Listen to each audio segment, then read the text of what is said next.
Hello my dear friends, you're in the Military Summary channel, and in this video we're going to discuss the most important events that took place during the previous 12 hours. We have a lot of very interesting updates, so let's start. And first we're going to talk about the conflict on the Chernihiv, Ukraine, where during the previous night between the 30th and the 31st of May of 2026, both the Russians and Ukrainians attacked each other with hundreds of drones. And you know that this morning we received lots of very interesting updates on this matter, and telling the truth, as of me, during the previous nights, pro-Ukrainian sources published the most important video as for me once again. And this is the video I'm talking about, and here we can see how Ukrainians were launching FP1 or FP2 drones deep inside of the Russian Federation with the purpose to attack objects of energy infrastructure on the territory of Russia. So just from this video it's very difficult to understand what exactly is so important with this video, but during the same article, pro-Ukrainian sources also published this picture, and here we can see the moments when the Ukrainians were launching their drones to attack the territory of Russia. And from this picture it's become clear how exactly the Ukrainians attack Russia with hundreds of drones, and how exactly the Ukrainians manage to stay invisible, I don't know, for the Russians. And the thing is, as you can see according to this picture, that the Ukrainians don't have airfields to launch drones. You know that Russians have lots of airfields. They use airfields to attack deep inside of the territory of Ukraine. There is an airfield on the territory of the city of Donetsk, where the Russians have lots of places where they keep and store drones, and they use this airfield to attack deep inside of Ukraine. So which means that Ukrainians always know where exactly the Russians concentrate and accumulate their drones, and where exactly and which launching site the Russians are going to use. But as of the Ukrainian side, as you can see, they use trucks. Each truck, as we can see, can have up to 3 drones, which means that if you if you want to attack Russia with 200 of drones, this means that you need at least 70 trucks to do this. So because each truck can have just 3 drones and not more, which means that you always need to have trucks on the territory of Ukraine, and which means that if you know that the Ukrainians use trucks to launch drones deep inside of the territory of Russia, this means that you just need to hunt these trucks and to destroy them. And as of the previous night, we received lots of updates on this matter. According to information we have, during the night the Russians attacked the Chernihiv region, and these pictures we received during the night, and as you can see, the Russians attacked a truck park station. A parking lot containing trucks is on fire, and here we can see the consequences of this attack. As we can see, the Russians also understand that the Ukrainians use trucks to attack deep inside of the territory of Russia, so now we see that the Russians are hunting for such objects of infrastructure. And in these pictures we can see the consequences of attack. As you can see, lots of trucks, and a trucking lots was completely destroyed. Another important area is the settlement of Shostka. During the previous night we received a video of consequences of attack that took place several days ago, and as you can see, according to this video, the armed force of the Russian Federation reduced till ruins the Shostka railway station. Another important thing, the Russians attacked the city of Dnipro during the previous night, and this morning lots of drones were recorded in this area, and we received lots of videos on this matter. In this video we can see a series of powerful explosions right after the Russians attacked the city with drones. There were secondary detonations. It seems that the Russians, as a result of attack on the city of Dnipro, managed to destroy a warehouse or maybe a fuel depot. In this video we can see the place that was attacked by Russians, but from another angle. And later several sources stated that the Russians attacked a logistic hub, so some logistic building, probably post government, post office or something like this.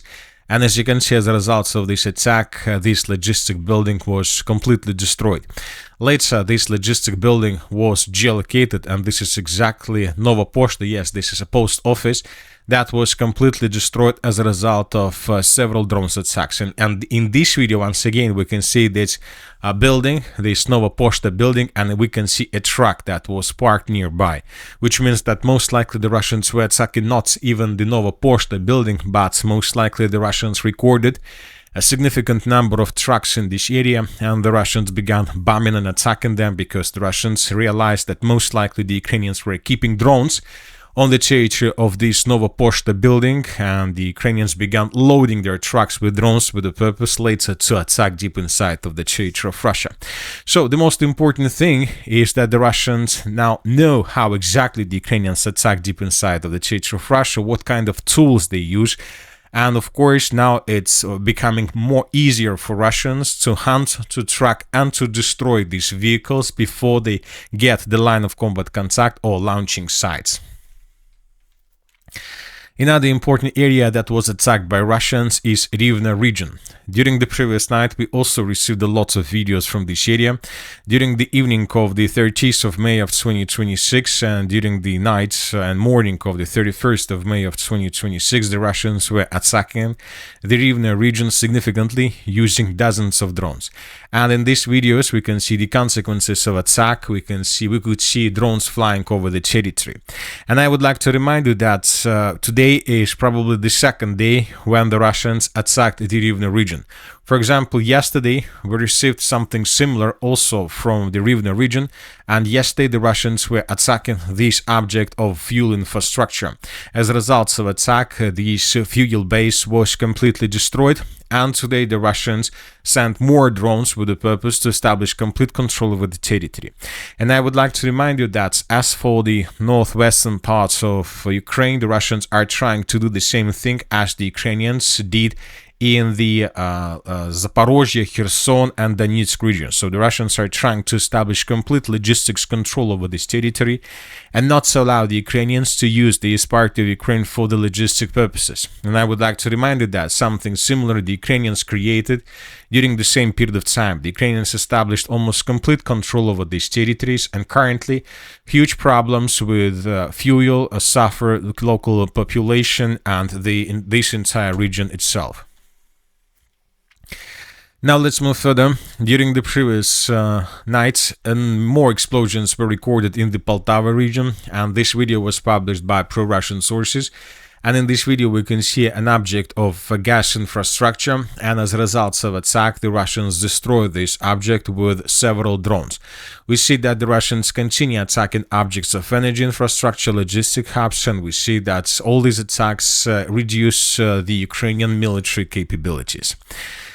Now let's move further and let's discuss the Ukrainian attack. The Minister of Defense of the Russian Federation this morning stated that during the previous nights the Ukrainians used 216 drones to attack the territory of Ukraine, so more than 200 of drones, and pro-Ukrainian sources published this picture where we can see the approximate roads of Ukraine's drones that were attacking the territory of Russia. And during the night and this morning we start receiving lots of updates on this matter.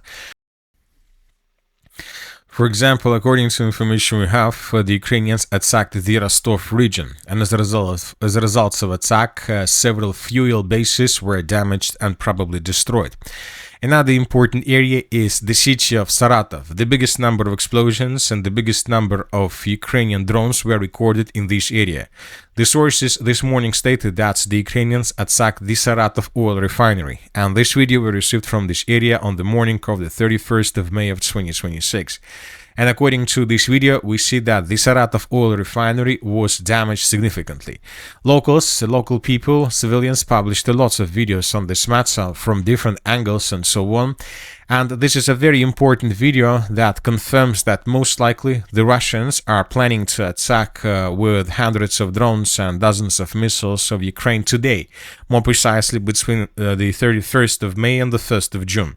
So we don't know for sure whether the Russians are going to do this right now, whether the Russians are going to attack the territory of Ukraine due to this attack, but obviously the Russians were planning to.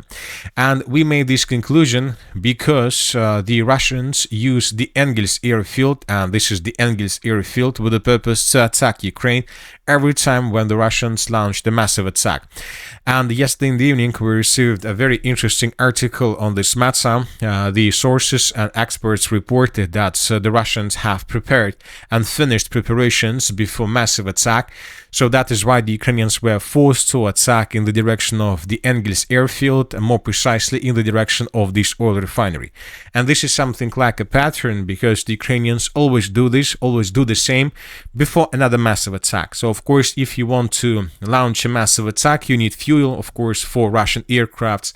So that is why the Ukrainians always try to attack oil refineries and fuel depots around the Engels airfield, just with one purpose: to force the Russians to postpone their massive attack. So one thing is clear, that the Russians were planning to launch a massive attack, and most likely this massive attack is going to be between 31st and the 1st of June, but now the Russians may change their plans due to the situation with the Saratov oil refinery. Now let's move further and let's discuss the situation on the ground. And first, let's talk about the most important direction, the Konstantinovka direction. During the previous 12 hours, we received lots of updates on the matter of the city and its defenses. And as you can see, the Russians during the previous days managed to improve their position significantly. Basically, the defense of the city of Konstantinovka has collapsed completely.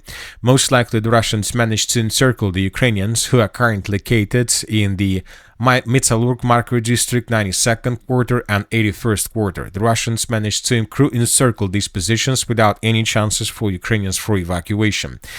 This video was published by pro-Ukrainian sources this morning or yesterday in the evening, and here we can see how Ukrainians were attacking with drones positions of the armed forces of the Russian Federation on the territory of the city of Konstantinovka. There are lots of episodes in this video, and at least two places were geolocated. One of the attacks took place in this area. As you can see, the Russians entered the northern citadel of the city of Konstantinovka, the last citadel, and another strike was recorded in this area along the Inžinierная Street. Few more geolocations were located through the western parts of the city, and in this video we can see how Ukrainians using FPV drones were attacking Russians through this part of the settlement. So based on all these videos, based on all these episodes, we have adjusted the map. So once again, this is the end of the 30th of May of 2026, and this is the beginning of the 31st of May of 2026. The Russians established complete FPV drone control along 0523 and N20 roads with the purpose not to allow the Ukrainians to bring additional reinforcements and reserves. And furthermore, the Russians continue bombing and attacking the settlement of Alexeyev-Kudryshkovka, because now the Ukrainians are trying to organize and to develop their defenses in this area. But I would like to remind you that just yesterday we received at least two videos how the Russians were attacking and destroying logistics in this area, and according to information we have, the only two bridges through the city of Alexeyev-Kudryshkovka were destroyed by Russians. Another important thing is that the Commander-in-Chief of the Armed Forces of Ukraine, Syrskyi, has arrived in the Konstantinovka sector. The situation is deteriorating for the Ukrainian armed forces, and Ukraine is attempting to stabilize it. Russian armed forces are already in the city center. So Syrskyi himself came to Konstantinovka, probably he is somewhere in Drushkovka or Kramatorsk, and now he is trying to stabilize, or at least to understand what is happening in the area of the city and whether the Ukrainian army is able to stabilize the situation and to win as much as possible time before the city of Konstantinovka falls completely in Russia's hands. So the situation, as you can see, is a very critical one, and most likely, due to the current configuration of the front line, the city of Konstantinovka will fall completely in Russia's hands within the next 2 or 3 weeks. And then the battle for Alexeyev-Kudryshkovka begins, which means that the battle for the Sloviansk Kramatorsk agglomeration most likely will start somewhere during August or September of 2026, and the Russians will try to finish this battle before the end of the 2026. And that's it for today. The Military with Summary channel reminds you to condemn any violence in the world. Thank you for your watching. Subscribe to my channel, put your likes, join my Patreon, and have a good day. Bye bye.